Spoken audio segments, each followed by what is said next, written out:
We have a seemingly simple question. 4 plus 4 divided by 2 times open parenthesis 1 plus 1 close parenthesis. But here's the interesting point. Many people arrive at the wrong answer because they don't follow the order of operations. Before we find the correct answer, let's examine two common wrong methods. In the first wrong method, the person does the addition first.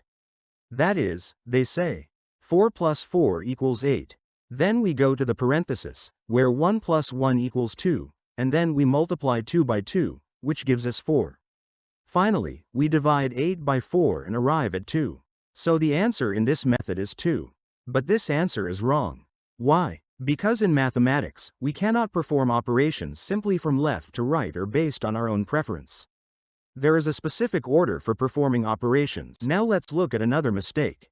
In this method, the person does the division first. 4 divided by 2 equals 2. Then they do the addition, so 4 plus 2 equals 6. Then they solve inside the parenthesis, where 1 plus 1 equals 2, and finally 6 times 2 equals 12. So this method leads us to 12. But this answer is also wrong. So the main question is, what rule determines which operation we should perform first? The rule that comes to our aid here is the PEMDAS rule.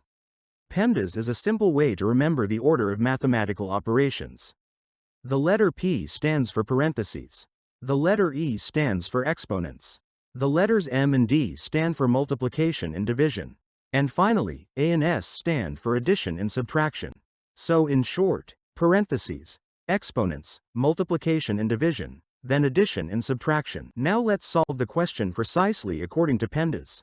Our expression is 4 plus 4 divided by 2 times open parenthesis 1 plus 1 close parenthesis. According to the PEMDAS rule, we must first solve inside the parenthesis, where 1 plus 1 equals 2, and the expression becomes 4 plus 4 divided by 2 times 2. Then it's the turn of multiplication and division, which we solve from left to right. So 4 divided by 2 equals 2, and 2 times 2 equals 4, and finally 4 plus 4 equals 8. So our final answer is 8. If you enjoy this type of videos, make sure to like the video and subscribe to the channel so you don't miss the upcoming videos.